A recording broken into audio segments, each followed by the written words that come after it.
Islam. All meetings are to be open and closed promptly according to the Circle 7 in love, truth, peace, freedom, and justice.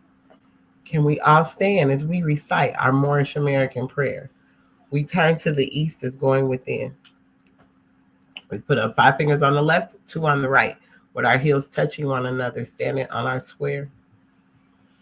Repeat after me. Make sure this thing is up. I don't know why I can't see if it's up. Oh, there it goes. Repeat after me. Allah, the Father of the universe, the Father of love, truth, peace, freedom, and justice. Allah is my protector, my guide, and my salvation, by night and by day, through his holy prophet, Drew Ali. Amen. Islam. Islam. I would like to first rise and give the highest praises to our Father God Allah, the Father of the universe, the Father of love, truth, peace, freedom, and justice. Also giving the highest praises to Allah, the mother of the virtues and the harmonies of life that breeds justice, mercy, love, and right. Islam. Islam. I would like to also rise and give honors to our illustrious and divine Prophet Noble Drew Ali, who brought us this message of love. I would like to also rise and give honors to all the illustrious and divine prophets for all the wonderful works that they brought into us. I would like to also rise and give honors to the forerunner to our prophet, who was like John was to Jesus, and that is our brother Marcus Mosiah Garvey Bay. I love giving him his Moorish attributes. I'd like to also rise and give honors to all the heads and all the sheiks and grand sheikesses, the grand governors, all throughout this Moorish movement. Honors to each and every one of you, and honors to everyone that's on these platforms here tonight. Islam. So now I would like to do the recitation of our laws. Salvation, Allah, unity. The Moorish Science Temple of America, the Divine Constitution and bylaws. Act 1. The Grand Sheik and the chairman of the Moorish Science Temple of America is empowered to make law and enforce laws with the assistance of the Prophet and the Grand Body of the Moorish Science Temple of America. The Assistant Grand Sheik is to assist the Grand Sheik in all affairs if he lives according to love, truth, peace, freedom, and justice, and it is known before the members of the Moorish Science Temple of America. Act 2. All meetings are to be open and closed promptly according to the Circle 7 and love, truth, peace, freedom, and justice. Friday is our holy day of rest because on a Friday the first man was formed in flesh, and on a Friday the first man departed out of flesh and ascended unto his Father God, Allah. For that cause, Friday is the holy day for all Muslims all over the world. Act 3. Love, truth, peace, freedom, and justice must be proclaimed and practiced by all members of the Moorish Science Temple of America. No member is to put in danger or accuse falsely his brother or sister on any occasion at all that may harm his brother or sister because Allah is love. Act 4. All members must preserve these holy and divine laws, and all members must obey the laws of the government because by being a Moorish American, you are a part and partial of the government and must live the life accordingly. Act 5. This organization of the Moorish Science Temple of America is not to cause any confusion or to overthrow the laws and constitution of the said government, but to obey hereby. Act 6. With us, all members must proclaim their nationality, and we are teaching our people their nationality and their divine creed that they may know that they are a part and partial of this said government, and know that they are not Negroes, colored folks, black people, or Ethiopians, because these names were given to slaves by slaveholders in 1779 and lasted until 1865 during the time of slavery. But this is a new era of time now, and all men now must proclaim their free national name to be recognized by the government in which they live and the nations of the earth. This is the reason why Allah, the great God of the universe, ordained Noble Drew Ali, the prophet, to redeem his people from their sinful ways. The Moorish Americans are the descendants of the ancient Moabites who inhabited the northwestern and southwestern shores of Africa. Islam. Act 7. All members must properly attend their meetings and become a part and partial of all uplifting acts of the Morris Science Temple of America. Members must pay their dues and keep in line with all necessities of the Morris Science Temple of America. Then you are entitled to the name of faithful. Husband, you must support your wife and children. Wife, you must obey your husband and take care of your children and look after the duties of your household. Sons and daughters must obey father and mother and be industrious and become a part of the uplifting of fallen humanity. All Moorish Americans must keep their hearts and minds pure with love and their bodies clean with water. This divine covenant is from your holy prophet, Noble Drew Ali, through the guidance of his Father God, Allah, Islam. Now for the additional laws for Moorish Americans by the prophet, Noble Drew Ali. Act 1. The Grand Sheikh is the governing head of our temple. All business of said temple must be approved by the prophet, Noble Drew Ali, before being acted upon by any member. Let it be finance, property, or any line of life that will cause the member to sacrifice finance, that will cause the support of any group of members. Any former officer that violates these laws is subject to be removed from his office under a heavy restriction, etc., by the prophet or the Grand Sheikh. Act 2. All members are to attend their adept meetings and their public meetings promptly. If a member is found standing around on their meeting period, shall be fined 50 cents on the first case, and on the second, he will be fined $1, which will go on your emergency fund. If member is working, his monthly dues must be paid, and if he has money in the bank, he must subscribe for as much as he is able to the Moorish Uplifting Fund, because it takes finance to uplift the nation. Act 3. It is the lawful and divine duty of every good member, if he is able in finance, to aid me in saving the nation. And if he does not, he is an enemy to the cause of uplifting his own people, and justice must catch you. Let it be he or she according to love, truth, peace, freedom, and justice, as I have the power invested in my hands, and I will have to enforce the law in order to save the nation. Act 4. All members, while up making a public speech, must not use any assertion against the American flag or speak radical against the church or any member of any organized group, because we are to teach love, truth, peace, freedom, and justice. Act 5. All members must promptly attend their meetings and send their children to Sunday school, and the teacher must confirm himself to the questionnaire. And let every member exercise his 5 senses who is able to do so, because out from your Sunday school comes the guiders of the nation. Now we're going to give honors to 6 and 7 because it's just a repeat, talking about us as members, proclaiming our nationality, and also teaching our people their nationality and their divine creed, so that they know that they are a part and partial of this said government, that they are a part and partial of the said government, of the government altogether. And then the 7 is just telling you how your household should be ran. Husband supporting the wife and children, wife obeying the husband, children what they're supposed to be doing, because we're here to uplift fallen humanity. And then also keeping our hearts and minds pure with love and our bodies clean with water. That is another part of our Act 7. And these acts are to remind you of your character, remind you of how you show up. And not just for temple, but altogether, like in your everyday life. So that's what these acts are. And these acts. A lot of, just let me say this. This was divinely prepared by the noble prophet Drew Ali. And the more and more I get into this, the more I study it. When I study it and study it and study it, and I'm going over the lessons, no matter how many times I read these lessons over and over, I promise you, I'm pulling something different out every time. Like something unfolds. It's so mystical. It's so magical. And I'm telling you, even some of the stuff that we're going to discuss tonight, just so mystical and magical. And then just the way the prophet placed these lessons in this Holy Quran, and with what's going on in the world right now, like how important it is to unfold these lessons, Because even in unfolding these lessons and working on yourself, it doesn't put you in a fear tactic place. It doesn't make you scared. It doesn't put you in fear, right? You really can start seeing what's really going on.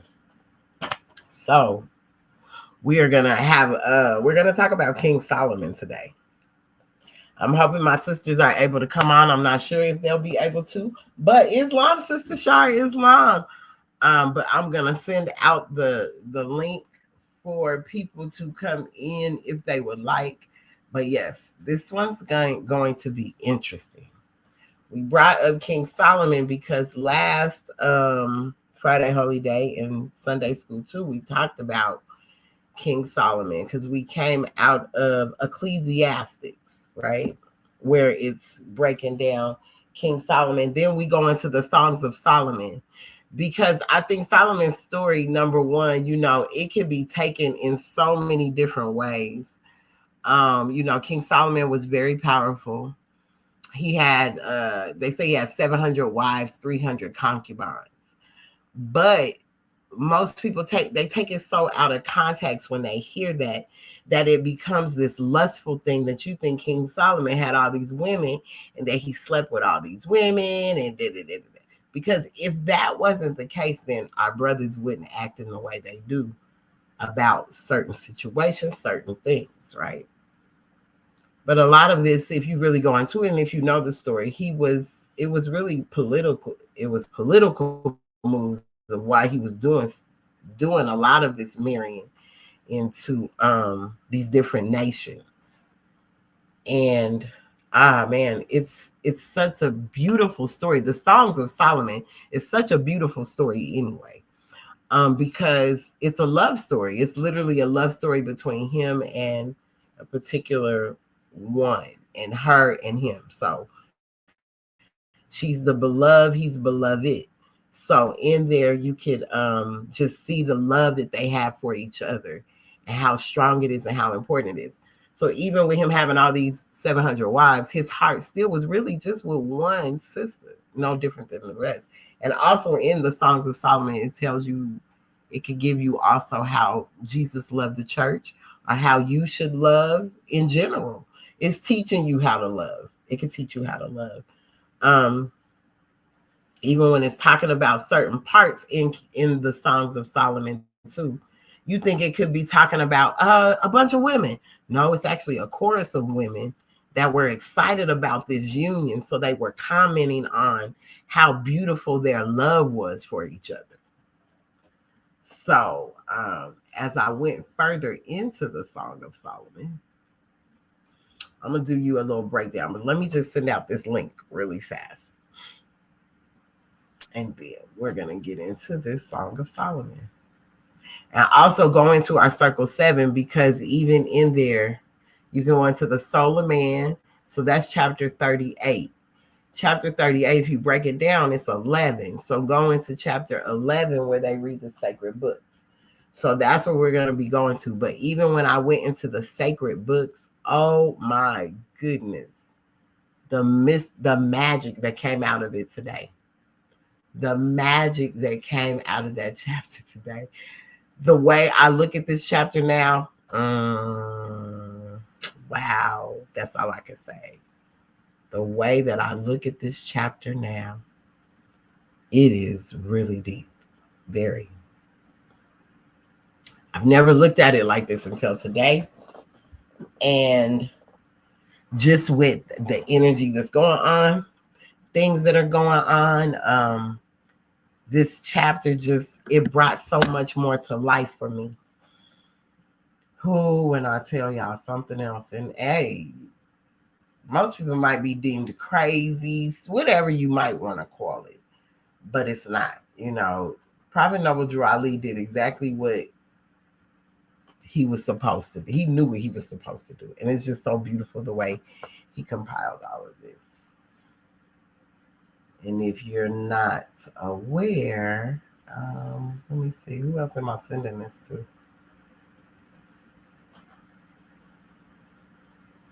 Because it unfolds to each of us, I believe, differently. To me, I mean, each one person is going to unfold at a different time. Other times, for each of us, I guess it unfolds in the time that we needed to. But, whoo, y'all, stuff I found today, and I'm going to get to it. Let me just get this. Gonna try to get this out and see if anyone comes in. We don't know, but if not, we're still going with this lesson today. So I'm gonna come out of Songs of Solomon. The Songs of Solomon, which is in the Bible. Prophet said, don't throw your Bibles away.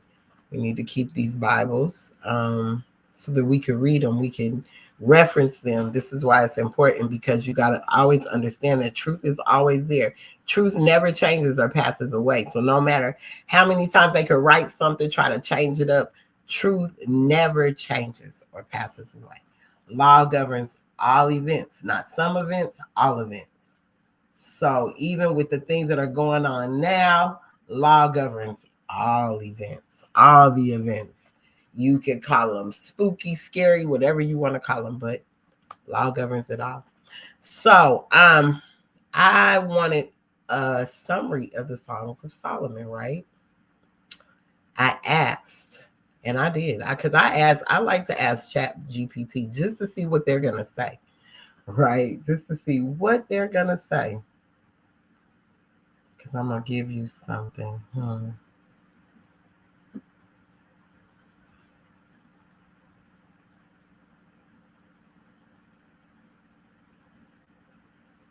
Okay, so this is how this rolls.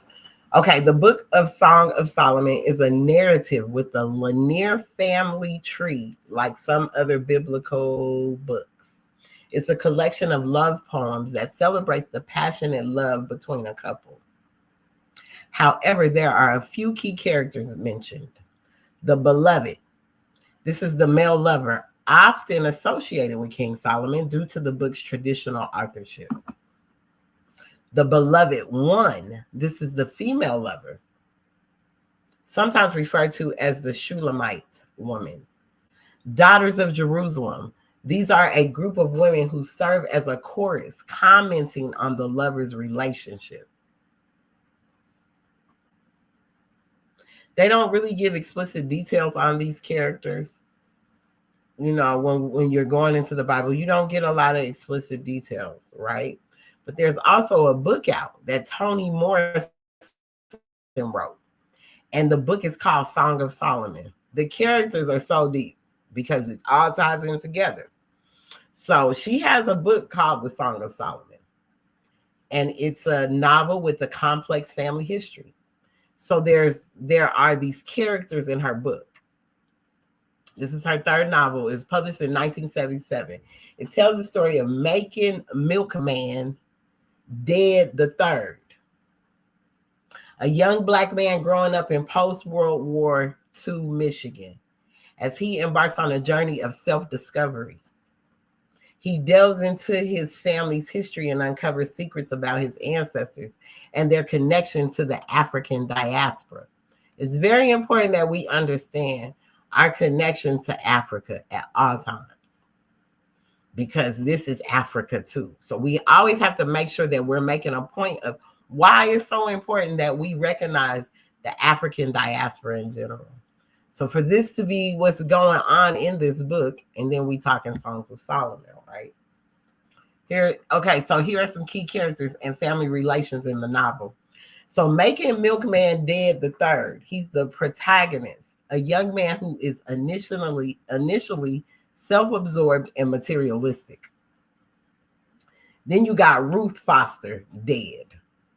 This is Milkman's mother, a woman who longs for a deeper connection with her son and the world around her.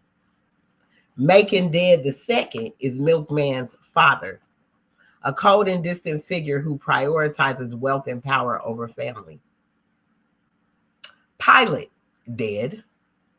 Macon Dead the second sister. So this is the dad's sister. This is the auntie to Macon Milkman III. She's a free-spirited and unconventional woman who defies societal norms. She is a central figure in the novel, guiding Milkman on his journey of self-discovery. Then you got Guitar Baines. Guitar Baines is Milkman's childhood friend who harbors a deep resentment towards white society and seeks revenge for past injustices. Then you got Hagar. Hagar is Polite's granddaughter, a passionate and complex woman who becomes involved in a love triangle with Milkman and Guitar. So this novel explores themes of identity, family history, the African American experience. It delves into the complexities of family relationships, the impact of the past on the present, and the search for meaning and purpose in life, right?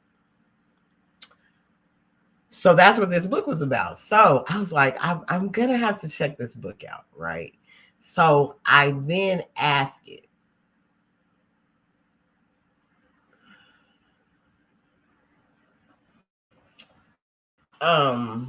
about what, give me a summary of this King of Solomon book, right? I just want a summary of it. I don't really want to, just let me get a summary.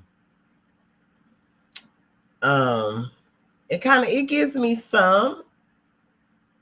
We know he was a central figure in the Bible, renowned for his wisdom and wealth. He was the son of King David and Bathsheba, and succeeded his father as king of Israel. So he's known for his wisdom. He prayed to God for wisdom to rule his people justly. So that just, like I asked, what was just to me? What did just mean to me? What does that really mean to me? Truth. So he asked God for the wisdom so that he could rule his people justly, right? God granted his request, giving him extraordinary wisdom, understanding, and knowledge, right? One of Solomon's greatest achievements was the construction of the first temple in Jerusalem. This magnificent temple was a place of worship and sacrifice, symbolizing the relationship between God and the Israelites. Solomon's reign was marked by great wealth and prosperity. He had vast riches, including gold, silver, and precious stones. He also had a large harem and a vast army. Despite his initial wisdom, Solomon's later years were characterized by a decline in his moral character. He married many foreign wives who led him astray, causing him to worship other gods. All right. So, after Solomon's death, the United Kingdom of Israel split into two: the Kingdom of Israel in the north and the Kingdom of Judah in the south. His legacy is complex, his construction of the temple and his wealth. They talk about his morality, right? So I asked, well, if he had all these wives, like, was he intimate with all these wives? Because that's always the question. Because, King Solomon had all these wives. He had all these concubines. He had all these wives. Well, was he intimate with these wives? I need to know. Because I'm just like, when we go into our circle 7, and it talks about not drying up your spring, using that spring up, right? So I'm going to go to that chapter, which is in the chapter of young men. So I'm like, y'all giving all this to King Solomon. King Solomon ain't wasting his stuff away. He cannot be up, and he's asked for all the wisdom, understanding, and knowledge. He's just wasting it away. Even though he got caught up with some, right?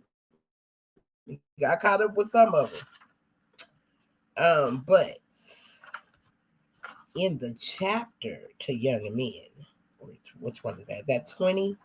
Yes. Okay. It's long. So King Solomon, this chapter on young men in chapter 20, this is great for King Solomon, right? Because it's telling you to beware of all the allurements of wantonness, and let not the harlot tempt thee to excess in her delights. The madness of desire shall defeat its own pursuit from the blindness of its rage. Thou shalt rush upon destruction.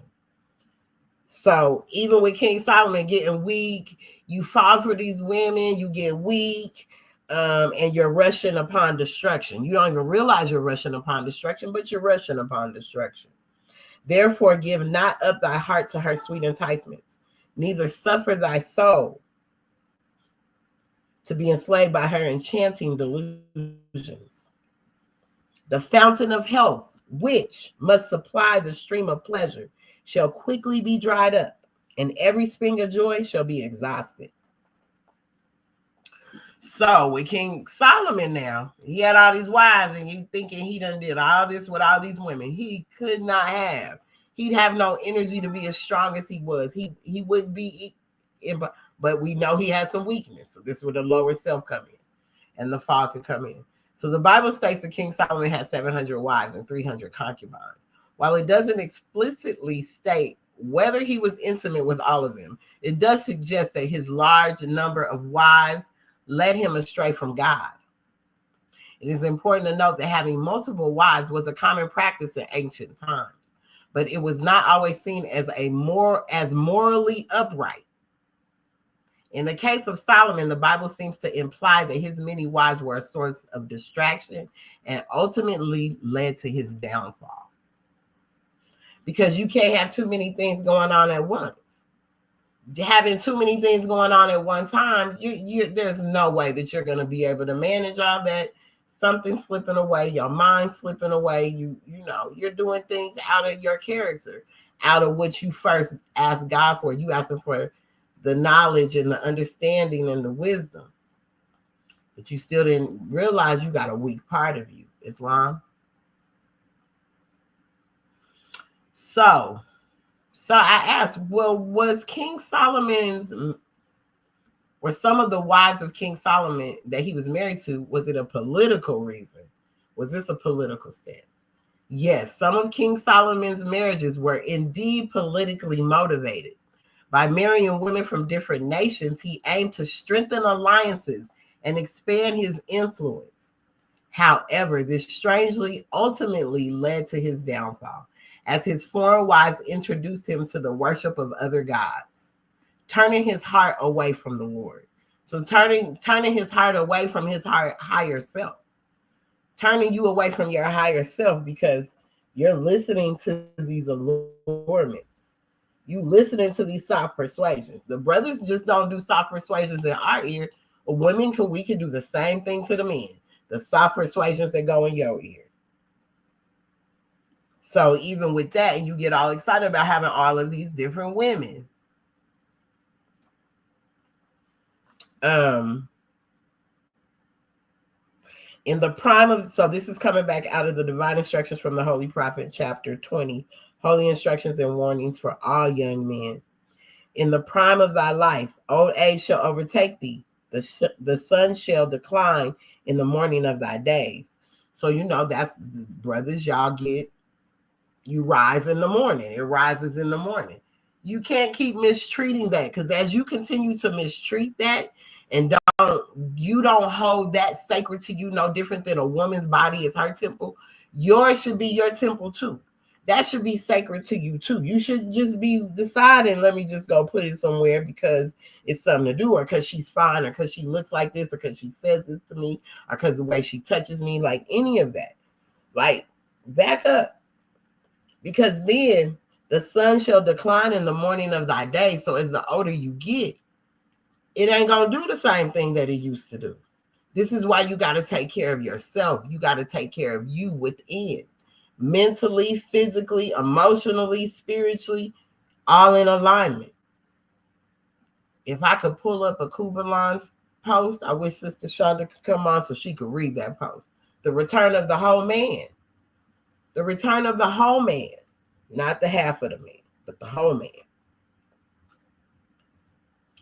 But when virtue and modesty enlighten her charm, the luster of a beautiful woman is brighter than the stars of heaven, and the influence of her power, it is in vain to resist. So King Solomon had a lot of wives, and like I said, a lot of these were for political reasons, because he wanted to strengthen the alliances. He wanted to come together. See, this is where that unity comes in. But even as we read in the Songs of Solomon, as I said, it can take you back and even tell you this is how Jesus loved the church. Love your wives as Jesus loved the church. Islam. That's why a man must seek out that wife, seek out that woman. Not we looking for a man, but that he finds us. So it's a good thing, not a fake thing, not a fabricated thing, not a made up thing. It's a real thing. So it is important to note that while political alliances were a significant factor in these marriages, the Bible emphasizes the negative impact that it had on Solomon's spiritual life. His numerous wives, particularly those from foreign nations, led him astray. They kept leading him astray. So that's what he kept saying. They were leading him astray. So he wasn't strong enough to defeat them. So even with all the wisdom, knowledge, and understanding he had, he still was weak. His lower self, that lower self is strong, and by many ties is bound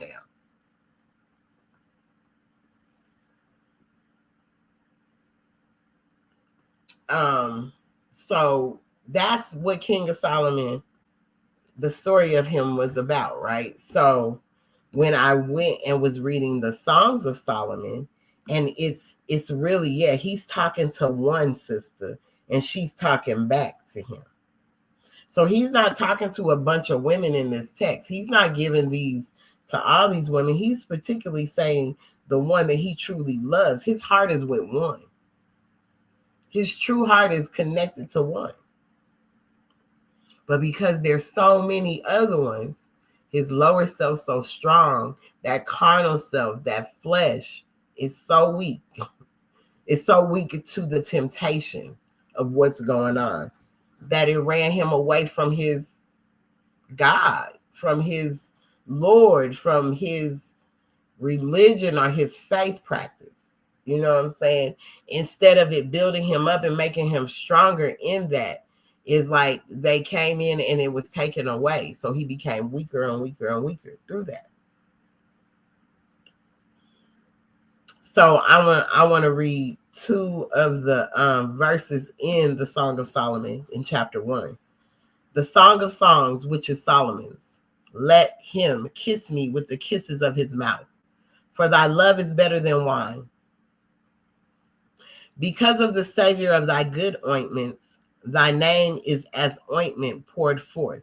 Therefore do the virgins love thee.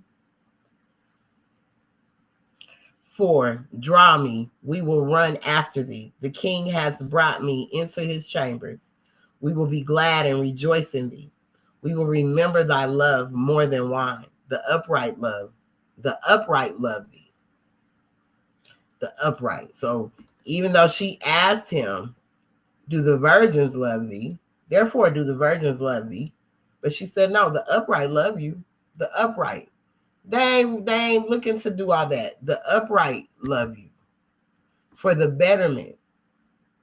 To love someone for the betterment of things.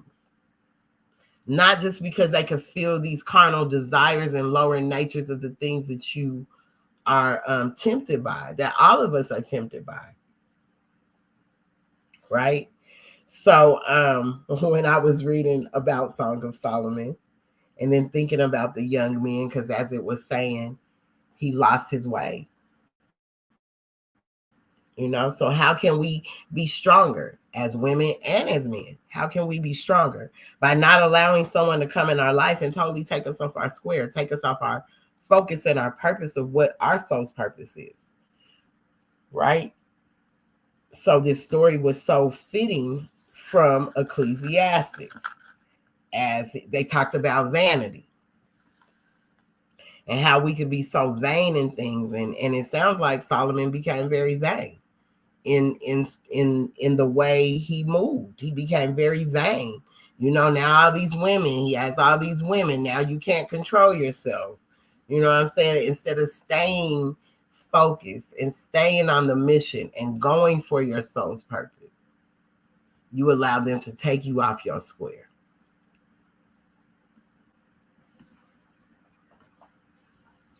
So when I finished reading the Songs of Solomon, I thought about the soul of man, because we talked about the soul of man, was it last Friday for Holy Day? We talked about the soul of man, misery, weakness, all of these unfoldment of man that we need to recognize in ourselves, right? And the soul of man, when I went into the soul of man, yeah, it's like that soul got actions and it's weak. Like, weak with things. And so I always call the soul of man the Solomon chapter. Because every time I would see it, it just reminded me of Solomon when I would look at soul of man. And yes, the soul of man.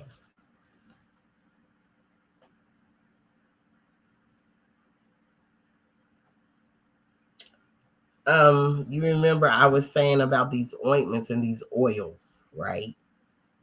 So in the soul of man, I'm going to start at 1, but then I'm going to move down. The divine instructions from the Holy Prophet, chapter 38, holy instructions from the prophet, the soul of man. The blessings, O man, of thy external part is health, vigor, and proportion. The greatest of these is health. What health is to the body, even that is honesty to the soul. 2, that the soul has that thou has a soul is of all knowledge, the most certain of all truths, the most plain unto thee. Be meek, be grateful for it. Seek not to know it perfectly. It is inscrutable.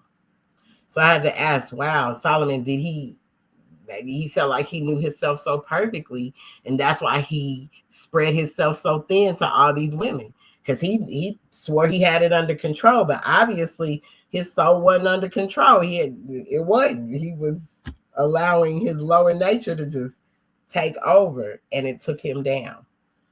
And when I look at that, I look at the movement, I look at things that are going on in the world. This is how we've been taken down through the weakness, through our weaknesses. So it is about our soul and how we can become Solomon, but be in that upright position. As she says, no, the upright love you. The upright love you. You worried about whether the virgins love you, but the upright love you. So in 8, as the moon retaineth her nature, though darkness spread itself before her face as a curtain, so the soul remaineth perfect, even in the bosom of a fool. She is immortal. She is unchangeable. She is alike in all. Health calleth her forth to show her loveliness, and application anointeth her with the oil of wisdom. So remember this ointment and this oil. You were anointed, if we were anointed with this oil of wisdom, even in standing as these wives of Solomon.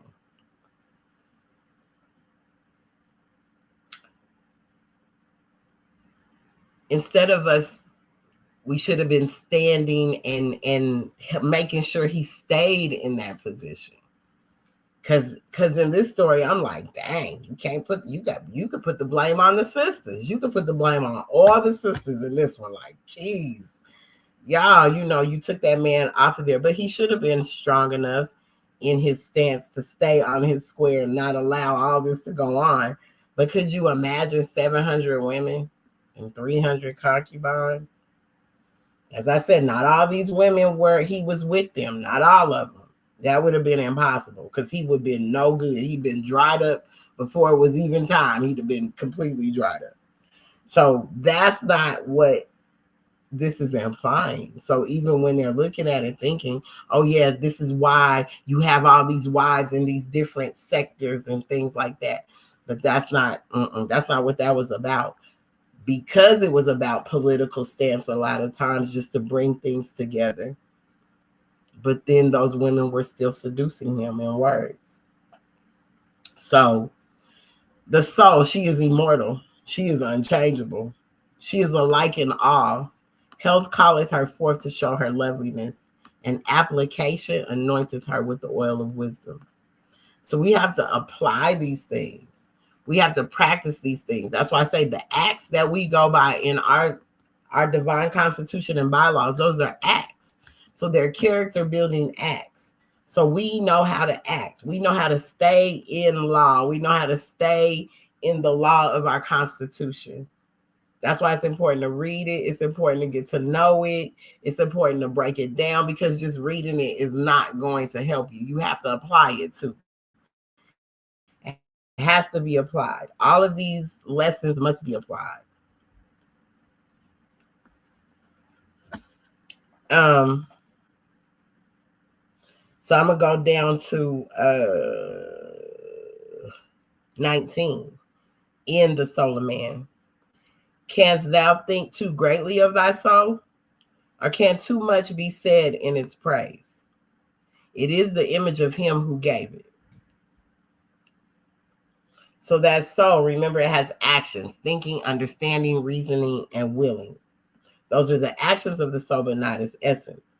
But canst thou think too greatly of thy soul? Because your thoughts can't think too greatly. Oh, my soul, I got it all together. How you doing? Oh, I'm blessed and highly favored. Like things like that, just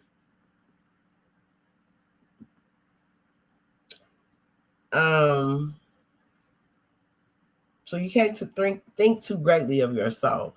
Even as a good person, you can't think you just because you're good and you're good to people that your soul is just perfect and you have no flaws. Don't try to get to know it like that, because it's very hard to just get to know it. It's not something that you're going to know perfectly. It's impossible to understand and interpret. So, but know it's there, put it to work, employ it. Don't let the actions of it navigate your life. That's what I should say. Don't let the actions of the soul be the navigation to what you're doing, right?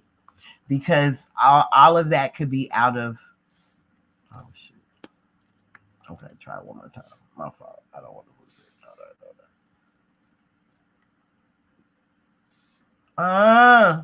Dang. Come on over here.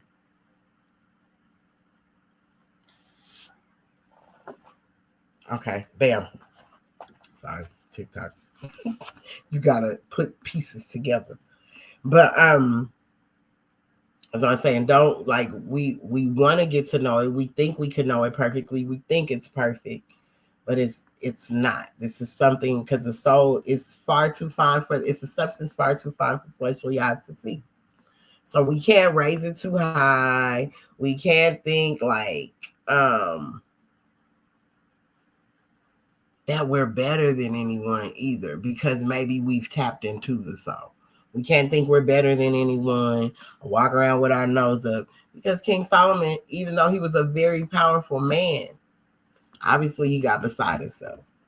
So it's a check for all of us to not get beside ourselves, to keep this love that we have within us, the love that if you're really someone that has a soul, because there's a lot of people walking around without one, but if you are someone with a soul and have compassion and love, like the story of Solomon is something you should really read and help in helping you to love yourself from within, because the story is really the balance of your higher self and your lower self, getting in touch with that and falling in love with you, so you can become a whole person. You can become this wholeness that we should all be. But because we keep thinking we have to show up and be perfect in everything, and even in our faith walks, whether religion, spiritual, whatever it is you might rock with, you think you got to come perfect, or you think you got to be this certain way, or even if you're out helping people, that you have to show up and be this way and that way. If you do it from your heart and you do it from a compassionate place, and you're not doing it from a materialistic place, from a place of looking like, oh yeah, I need to gain wealth from it, I'm gonna try to get over on people, that you're really coming from this compassionate place, then your soul is something, the essence of it is what's so beautiful, the essence of it. But when we're so caught up in this world, because as you heard about Toni Morrison's book on the Song of Solomon, and the brother, even the milkman, He was looking for himself, but his dad he was a materialistic person. But then look at how dad was. He was getting it from there. You can look at the dynamics of even his parents to see what was going on. So Solomon's something we need to look into. That's how we can learn love. That's what I start looking at it like. How do we learn to love instead of hate? Well, the Song of Solomon is a good way to learn how to love instead of hate. It's a good way to fall in love with yourself. To fall in love with yourself.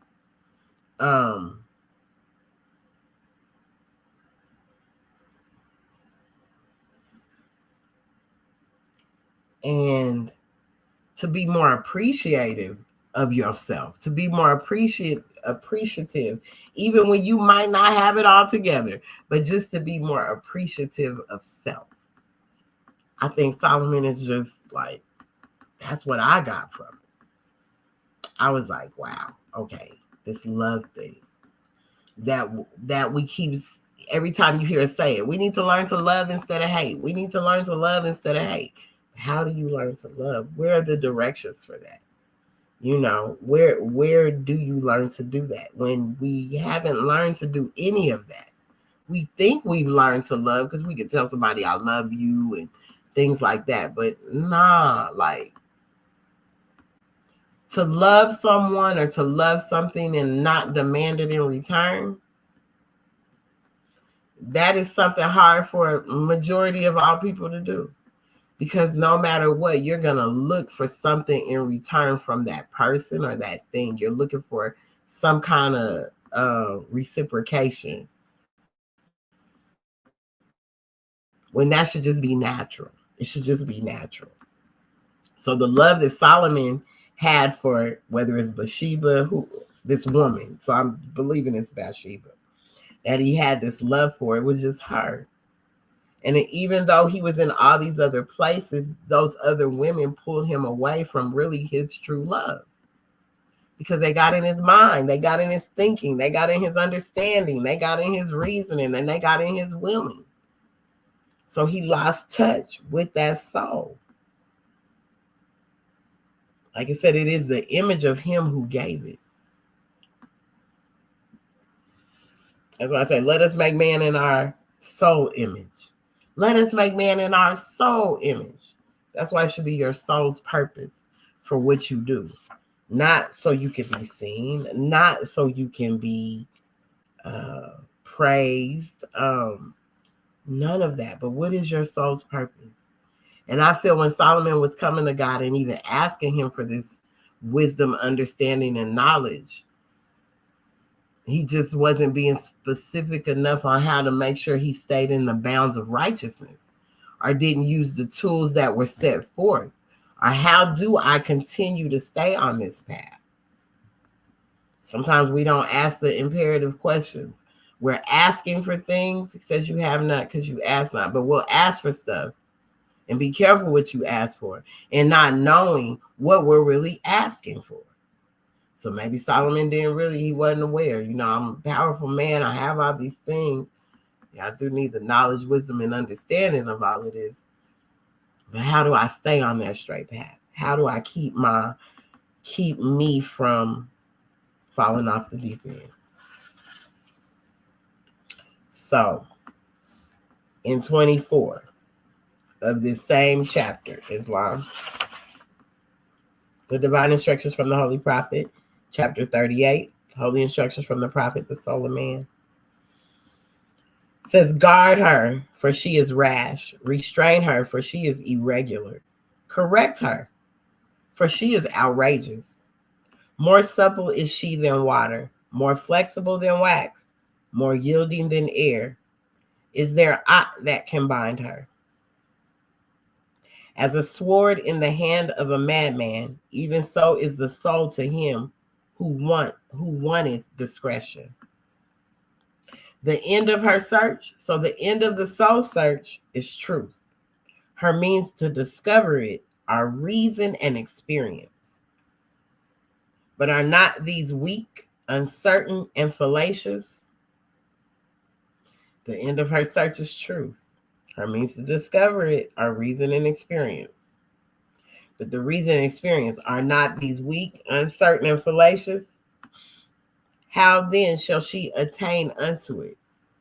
So, Brother Solomon, soul of man, was searching for that truth. Knowledge, wisdom, and understanding, the truth. That's what he was searching for that truth. Did he have to go search for it in other people? Did he meet all them wives to find the truth? Because reason and experience, those are weak and they're uncertain and they're fallacious. So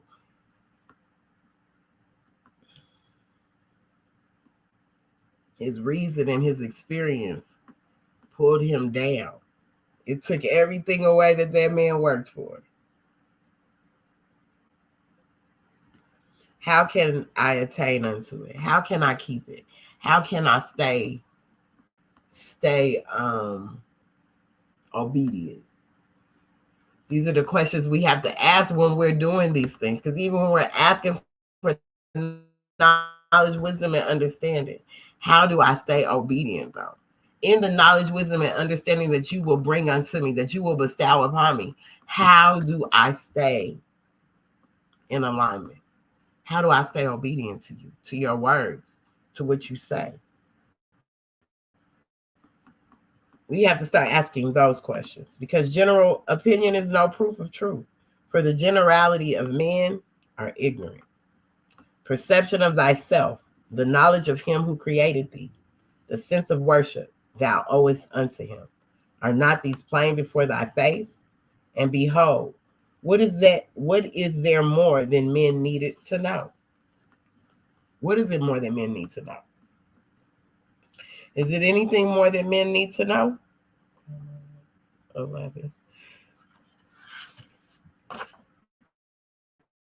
We want to know so much, but do we need to know all of that?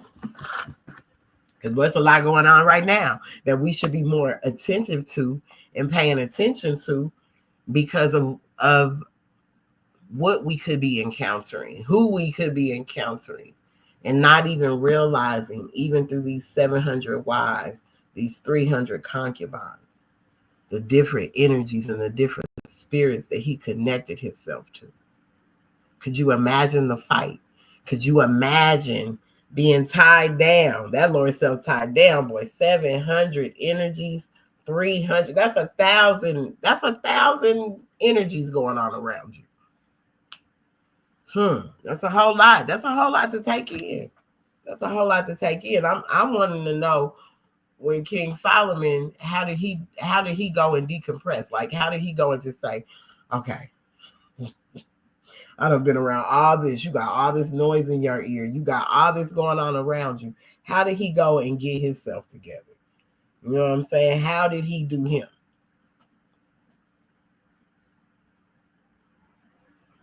That's a lot of energy. That's all I kept thinking. That's a whole lot of energy to have to put up with.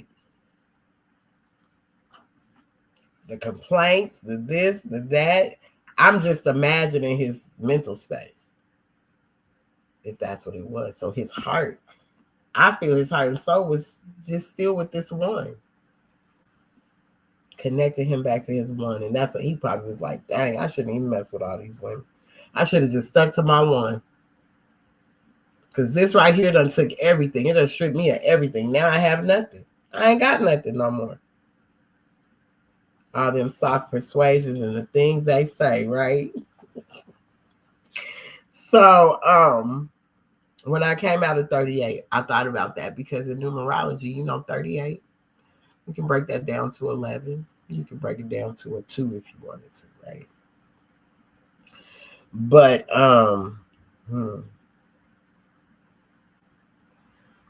we know that the Bible and all these things are symbolic, and you can go into them from an esoteric level, right?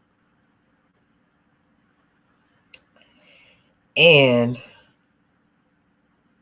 with the things that are going on, a lot of truth has been withheld from us. A lot of things have not been told to us. A lot of things have not been taught to us. But Prophet Noble Drew Ali, when he brought this to this plane, to North America, it was to unloose these secrets, these secret keys that were held back from us, right? So he loosed these keys so that we could know. But it is just because it's as small as it is, as I always say, it's not that it's the easiest read, just because it may seem easy to you because you've read something that's shorter, you've seen these words and all of this, but it's the unfolding. I'm telling you, it's the unfolding. So we know there's a lot going on right now. First, let me say this. I want to first talk about the movie I just seen while I was at my client. So that's why I'm on here late, because I had a client. So, you know, when I go do hair, I'm mobile, go do them. I don't watch TV at home, but I'm there. So we watched Mary because one of my sisters said, oh my goodness, Mary on Netflix is amazing. So I was like, all right, I want to see Mary. So she was like, you want to watch? I was like, let's watch Mary. So we were watching Mary. Man, I don't remember the story of Mary like this, because I'm just like, you know, they are taking so much of us away. They take so much of our story out of everything, right? So even Mary's story isn't really told in a certain way. Not that I can remember, and maybe I need to go back to see. But I don't remember Mary's story being told this way, because I always had the Bible books. Like my mom was we always had books. So those Bible story books with like Jesus and Mary on the front and all the other people and Moses and all of that, right? So we had those books, and I never remembered it. Never remembered the story being told. But in this movie with Mary, her mom gets pregnant. She was trying to get pregnant. They kept trying to have a baby, Eventually has Mary. So I guess because this is this contract thing, you know, you ask for something, you gotta be careful what you ask for. So whatever it was, from them having this baby, they made a promise to this king or to these people that when she turned a certain age, they would bring her to them. So they took Mary to them. She was like 12. I'm gonna say she was about 12 years old at the time. So she goes and she's there and she's, you know, scrubbing the floor. She lives here now, so this is what she's doing. It kind of reminds you of the nun, where the nuns go, but she wasn't a nun. They were dressed differently. And so she's there, and you know, she's sad because she had to leave her parents anyway. So she's there, and then all of a sudden she ends up pregnant. Now, mind you, she has Joseph is their friends at the time, and then they become engaged. When she finds out she's pregnant, she's like, this can't be because I didn't do nothing. She's like, but I didn't do nothing. And they like, so she overhears one of the little girls, because they're all dressed alike, so whatever it is, she hears her talking to the main elder that runs it, the main mother that runs the place. So, you know, she's over there. She's like, but I'm pregnant. I don't know how, because I ain't did nothing. So the other one's over there listening. So she goes back to tell the king. So now they're like, how you get pregnant? Oh, you been having sex. You know it's against da-da-da-da-da. She's like, no, but I haven't. I have done nothing. I haven't. So they're like, oh, you getting kicked out the temple. So she gets kicked out the temple. Now somebody's looking for her. They want to kill her because they know she's about to have this baby. Well, unalive her, excuse me.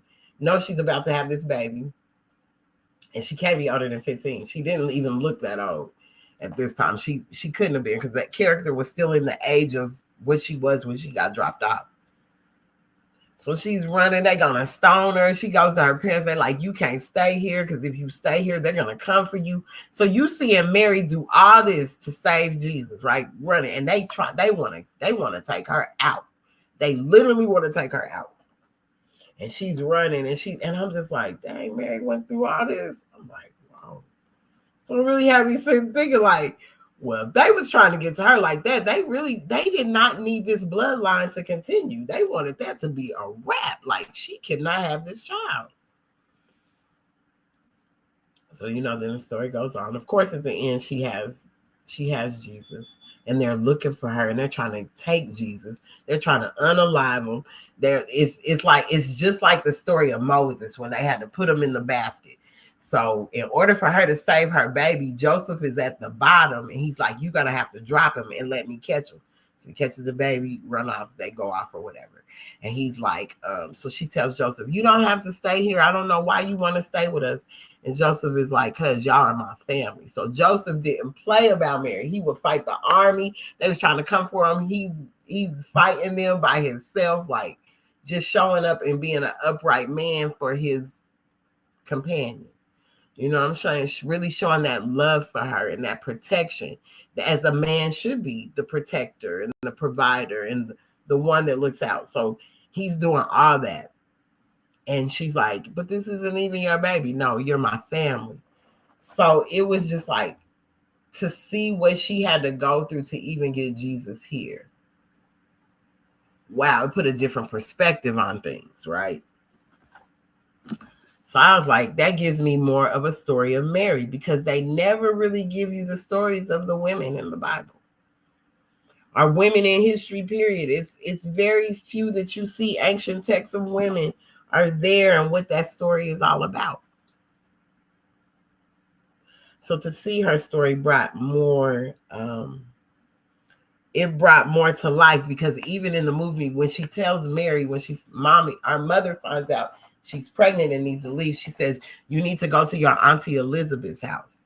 So we have chapter 2 where it talks about Elizabeth and Mary. In chapter 2, that's the education of Mary and Elizabeth in Zone, Egypt. So the divine instructions from the Holy Prophet, chapter 2, education of Mary and Elizabeth in Zone, Egypt. And man, this right here, the characters were the same and everything. The son of Herod, Archelaus, reigned in Jerusalem.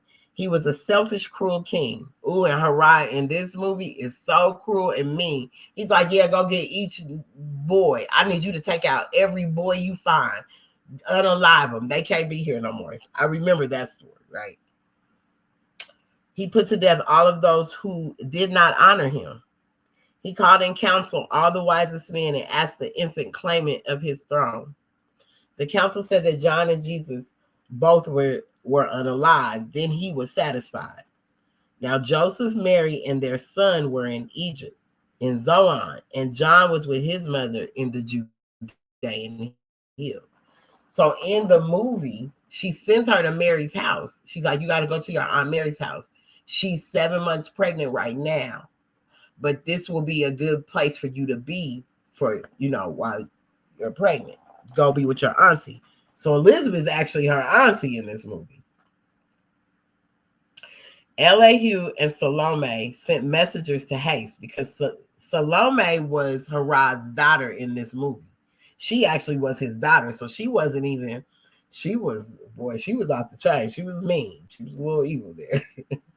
Elihu and Salome sent messengers in haste to find Elizabeth and John. They found them, and they brought them to Zion. Now Mary and Elizabeth were marveling much because of their deliverance. Elihu said, "It is not strange. There are no happenings. Law governs all events. From olden times it was ordained that you should be with us, and in this sacred school be taught." Elihu and Salome took Mary and Elizabeth out to the sacred grove nearby where they want to teach. Elihu said to Mary and Elizabeth, "You may esteem yourselves thrice blessed, for you are chosen mothers of long-promised sons, who are ordained to lay a solid rock, a sure foundation stone on which the temple of the perfect man shall rest, a temple that shall never be destroyed. We measure time by cycle ages, and the gate to every age we deem a milestone in the journey of the race.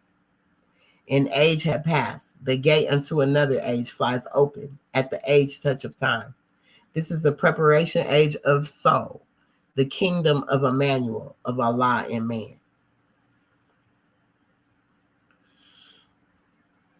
And these, your sons, will be the first to tell the news and teach the gospel of good will to men and peace on earth.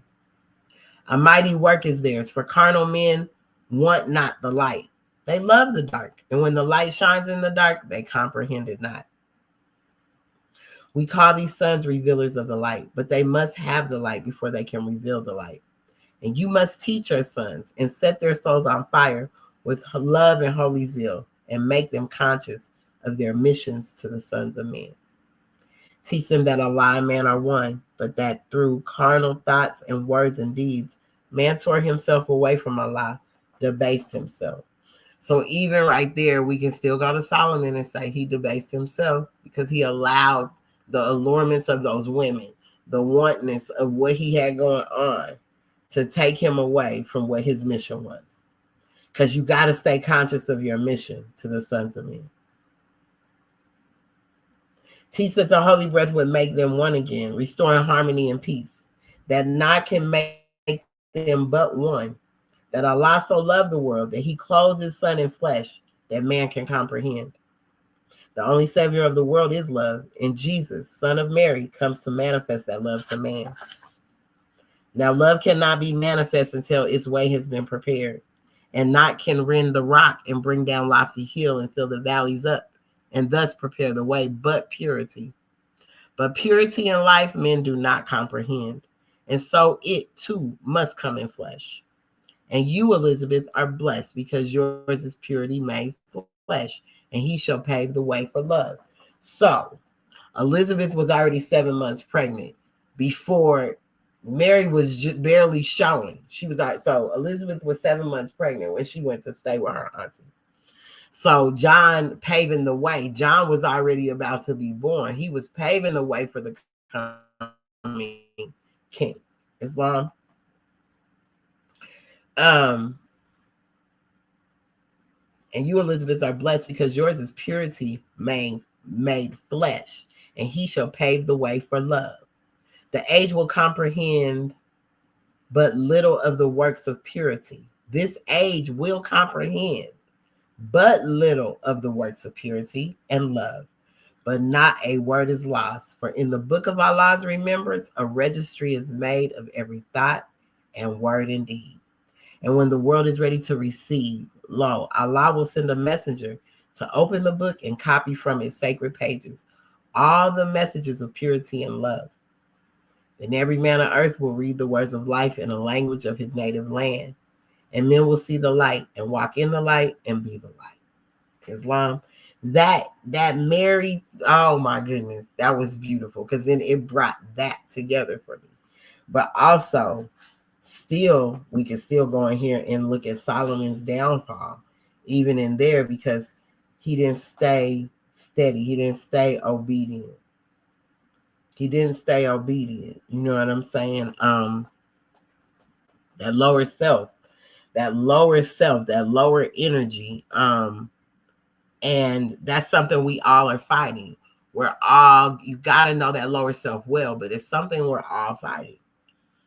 You know, some people be like, my lower self, I know my lower self, but no, you got to know it well, because you got to know what tempts it, what drives it, what navigates it, like all of these things, right? So the lower self, this is in the next chapter, which is chapter 3, the divine instructions from the Holy Prophet, chapter 3, Elihu's lessons, the unity of life. Number 7, the lower self, the carnal self, the body of desires, is a reflection of the higher self, distorted by the murky ethers of the flesh. The lower self is an illusion that will pass away. The higher self is Allah and man and will not pass away. In 11, the lower self breeds hatred, slander, lewdness, murder, theft, everything that harms. The higher self is the mother of the virtues and the harmonies of life. The lower self is rich in promises, but poor in blessedness and peace. It offers pleasure, joy, and satisfying gain, but gives unrest, misery, and death. It gives men apples that are lovely to the eye and pleasant to the smell. Their cores are full of bitterness and gall. So that lower self, you know, it grabs us. It takes control of us. It could navigate a whole lot, your thoughts and everything. It could do all of that. And that's why we have to be so in touch with that lower self. We got to be in touch with our higher self and lower self, but knowing your lower self well, because the temptations that drive you, the things that will have you in positions that you don't want to be in, You know, you'll be doing things you know that you're not supposed to be doing, but you'll allow these things to sneak in. You allow that lower self to come up. And then because it got you so tied down, you don't know how to say, no, I'm not doing that. No, I'm not doing that. You don't know how to be, you don't know how to say no. We got to know how to say no sometimes. We got to know how to say no. So that's what made me want to come to chapter 11 to finish this off. From the soul of man. Because then if Solomon would have had, was it something he didn't know? Because I'm sure, and maybe he did, and he just wasn't paying attention. Maybe he was like Adam, Adam knowing you ain't supposed to eat from this tree of knowledge, but you still doing the things you're doing. So Solomon, what was going on? Because, I read these, and I know we could go deeper because I'm going to go into some more to get some more on Solomon also. Just to get more information, because I'm just digging into these characters now. It's just like so, it's like very interesting. So that's what makes me want to go more into even with the women, like, because they're not talked about enough. And as I said, and watching that Mary story tonight, like, yeah, we're not talked about enough. They're constantly shunning us up out of here. But as we come into our lessons and we can find her and she and the mother of virtues and all of this compiled in here to bring it back to uplifting humanity, which is the woman. But we're not talked about enough. Where's our stories being told at? Where are those being told that we can go and we can find these footprints clearly cut of our sisters, of the women that paved a lot of the way, of the sisters that really did a lot of the work, that were the warriors? Because if Solomon has 700 wives, like, these women held power. What kind of power did they hold? What were these women like? Because all of them just wasn't, they wasn't just women. They just wasn't floozies. They had to come from something, a hierarchy, a noble reign, something. He just wasn't marrying anyone. You're talking about a king. Impossible. So I came into the sacred books because of 38, the Soul of Man, and even because of Solomon, thinking of Solomon. But also because a lot is going on in this unfoldment of this chapter is explaining a lot of the sightings going on, the things going on that people don't want to dab into, don't want to believe, don't nobody want to talk about it, all of this. But this chapter actually was unfolding to me and seeing things that are going on now and actually seeing it in this chapter. I'm going to just read it just because, for the sake of, because I need to hear it. And like I say, when I come on here, regardless if someone comes on here or not, I do it so I can go back and hear myself.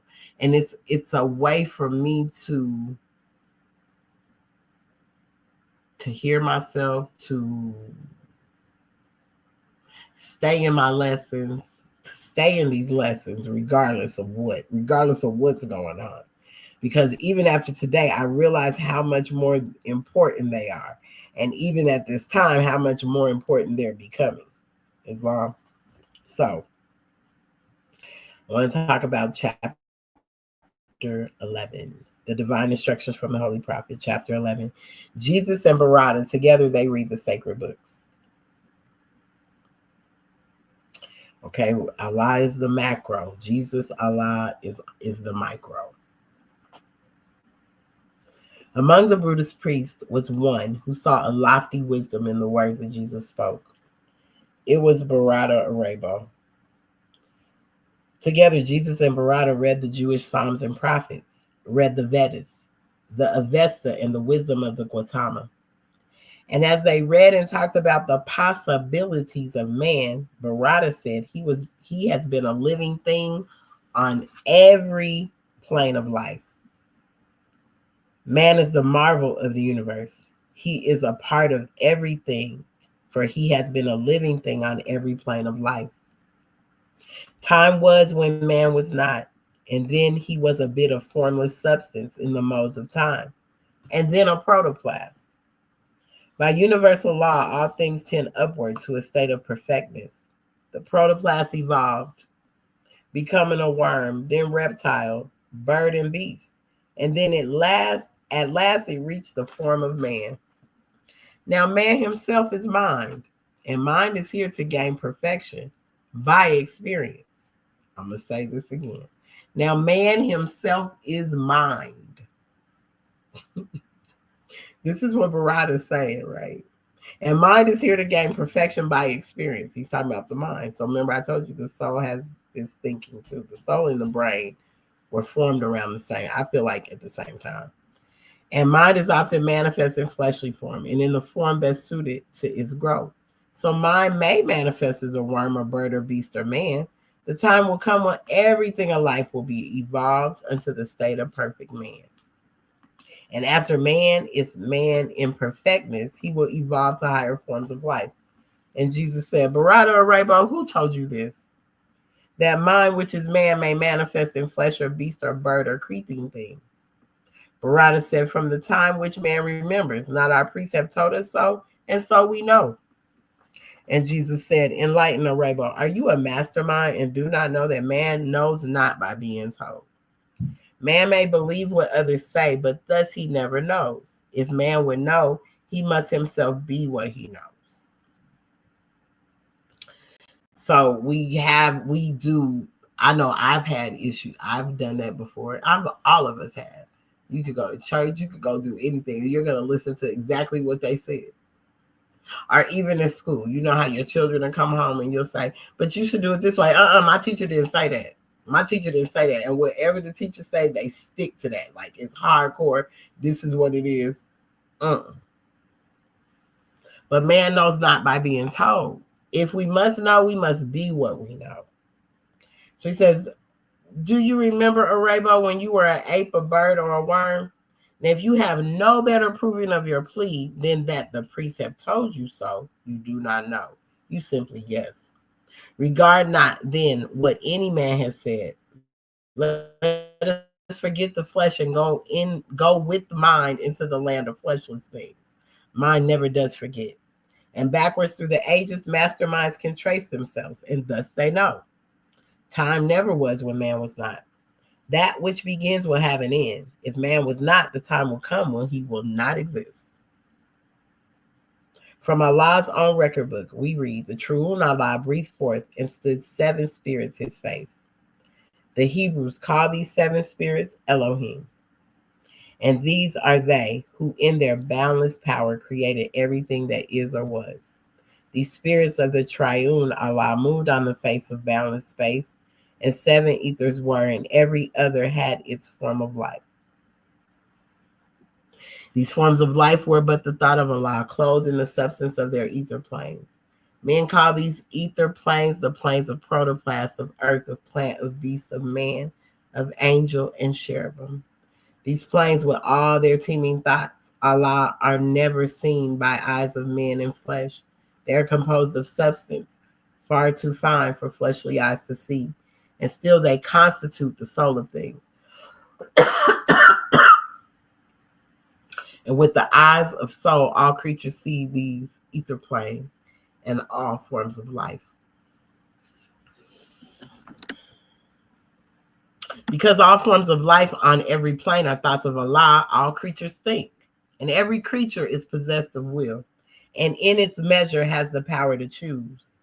And in their native planes, all creatures are supplied with nourishment from the ethers of their planes. And so it was with every living thing until the will became a sluggish will. And then the ethers of the protoplast, the earth, the plant, the beast, the man, begin to vibrate so slow. Vibrate very slow.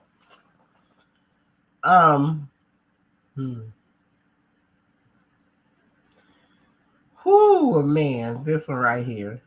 Because these sightings that are going on, right?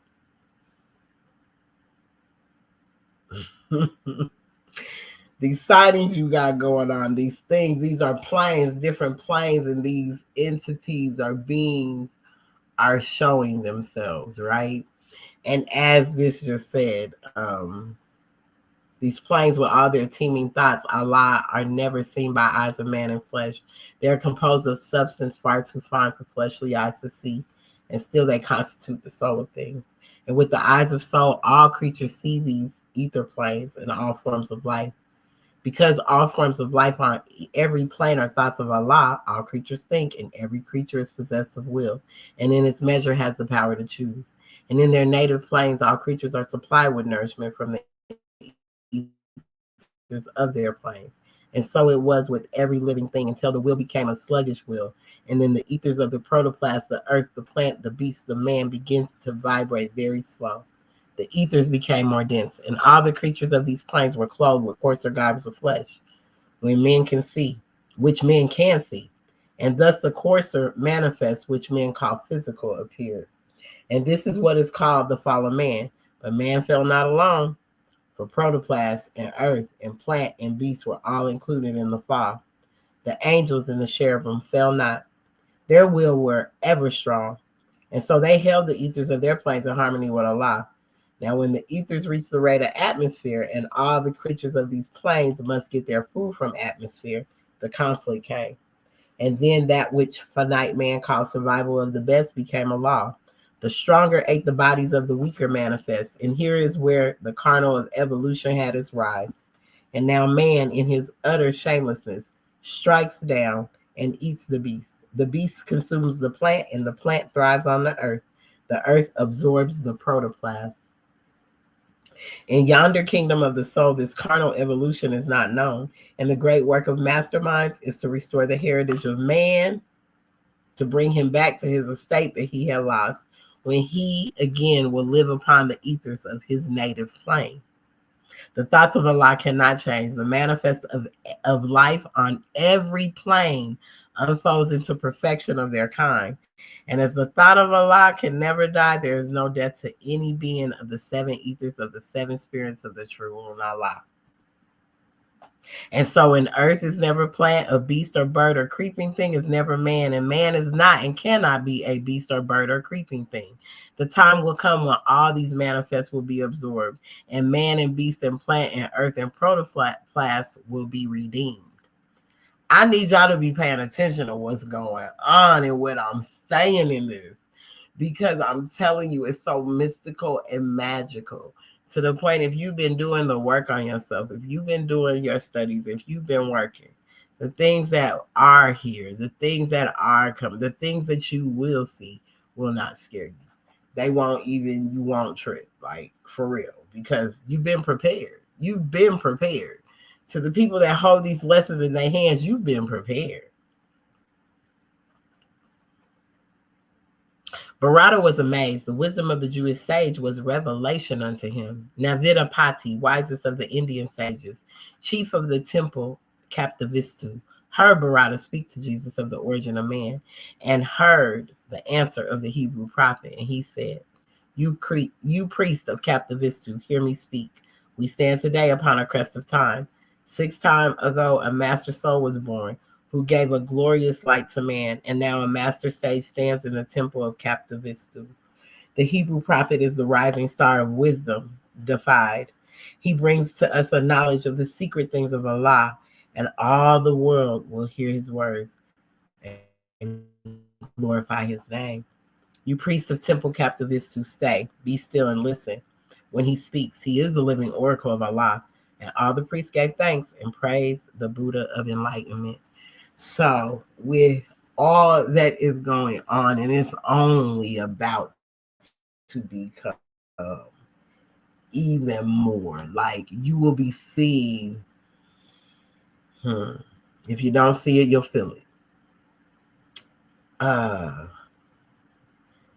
These beings of the 7 ethers of the 7 spirits of the true one Allah, you're going to see some beings. I hate to tell you this, but no, I don't hate to tell you. It's good because you've got to know that there's been many planes that things have been created.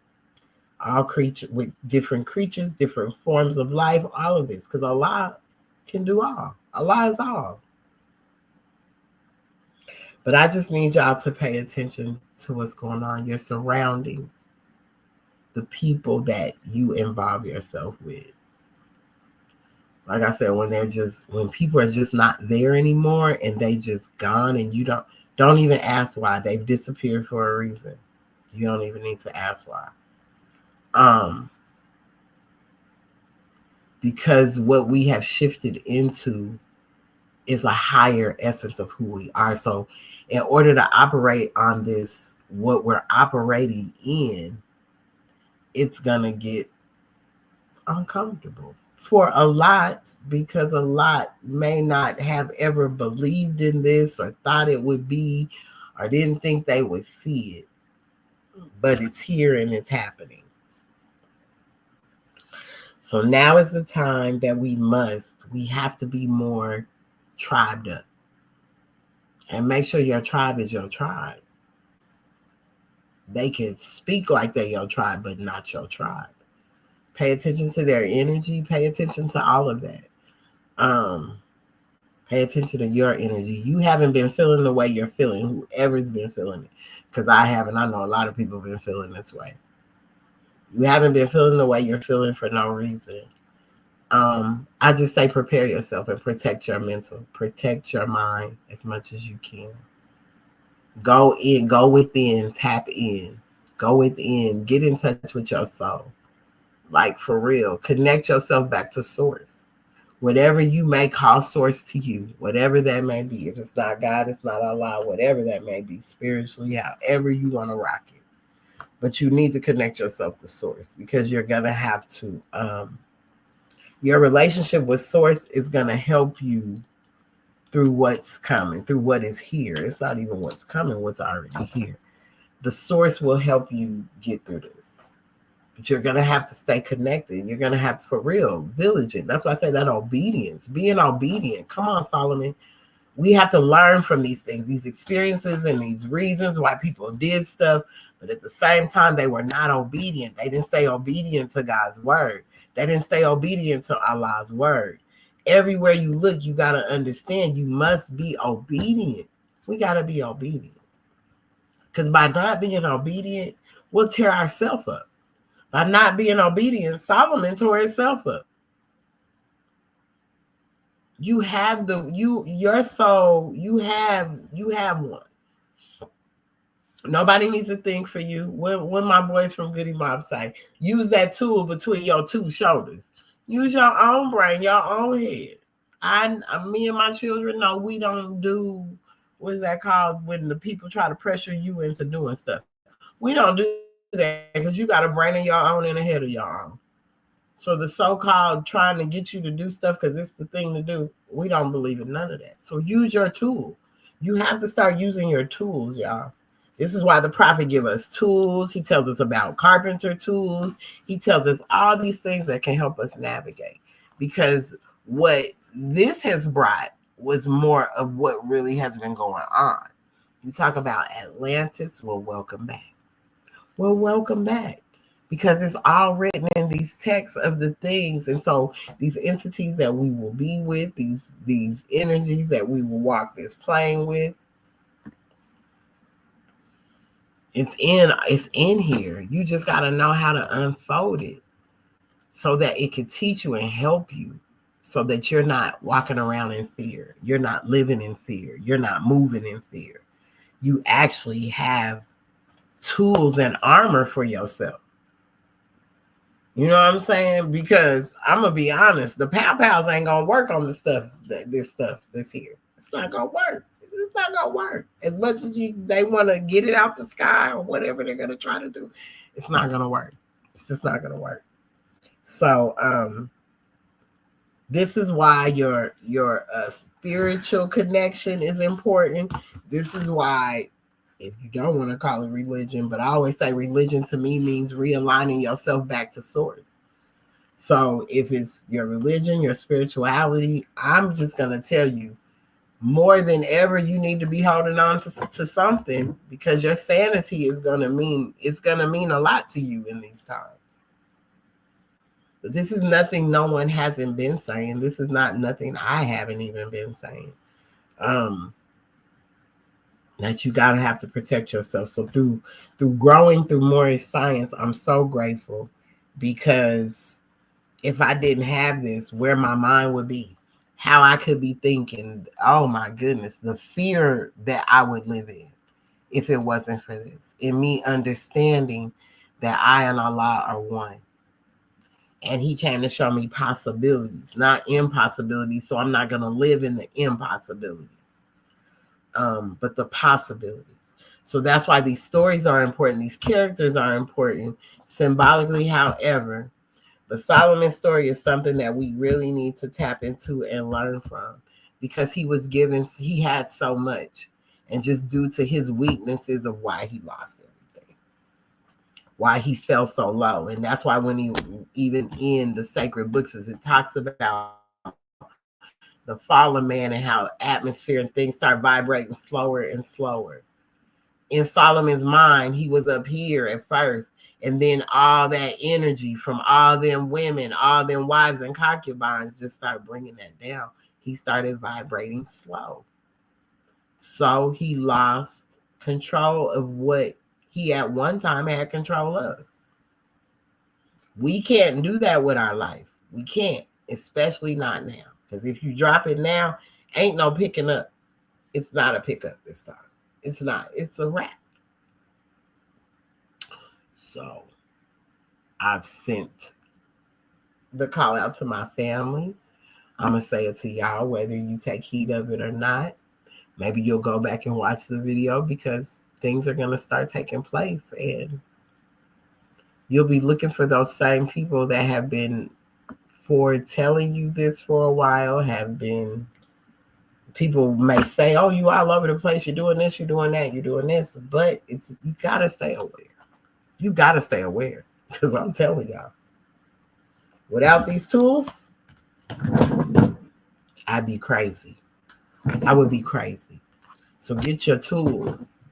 Tool up. You know what I'm saying? Get you a reading. Stop being scared of that stuff. I had a reading, and boy, did it tell me some stuff about me. It even went back into my lineage and finding out some things. And she couldn't have known this, because I never said it to her. So for her to say what she said, and then the history of knowing, was just confirmation of why I do this, why things are the way they are with me. Just it explains so much how I could, due to the powers that I hold, I could use them for bad, but I don't choose to. My touch can be lethal, but I don't use the energy to do so. And in understanding now that position, and understanding my lineage and how powerful it was, tells me I got to make sure that I stay in the bounds of righteousness. I got to make sure I keep these tools, because at no time do I need to come out of myself or allow anyone to take me off my square, where I become too vain and think I'm thinking too much of myself or any of that. I'm telling you, after hearing this, if I was that kind of person, the vanity that I would hold. And it was like, I'm so glad I spoke on vanity before I even got this reading. So this reading is a tool for me. It's another tool. Grab you some tools. I'm telling you. Many tools are in this Circle 7, in this Holy Quran of the Moorish Holy Temple of Science, divinely prepared by the noble prophet Drew Ali, by the guiding of his Father God Allah, the great God of the universe, to redeem man from his sinful and fallen stage of humanity back to the highest plane of life with his Father God Allah. So in going back to our higher plane of life with our Father God Allah, do you understand what you could be amongst? It could be many other beings, because it just told you about the different creatures and beings and the angels and the cherubim. You don't know what that may look like. You don't know that. So with that, just being tapped in more, just exploring more, arming yourself, arming yourself. So in case you do see something, it don't freak you out. It don't make you panic. You know, Men in Black, the dog might come up to you and start talking to you. Who knows? Not even being funny. Just understand that these things have always been, they've always been going on because you have not been here by yourself. It's just that the low vibration and vibrating so low, but now these things have to come to surface because don't nobody believe nothing. It's just like the story of Jesus. When you didn't believe in the spirit of Allah, if you didn't believe in the mother and father Allah and believe in the spirit and the way it moved, had to bring something in flesh so that you could see it. So it couldn't vibrate so fast that you couldn't see it. Now I got to vibrate slow enough so your eyes can catch up to bring it into focus. But when energy is moving, it's moving so fast you can't see it. So the things that will unearth, the things that will come up, the things, don't think that it's something I didn't see that. No, you did see it. Just know, yes, you seen it. And it wasn't a trick on the mind. You seen it. Embrace it.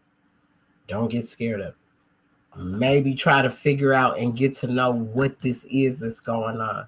But just watch your energy. I'm hearing that a lot.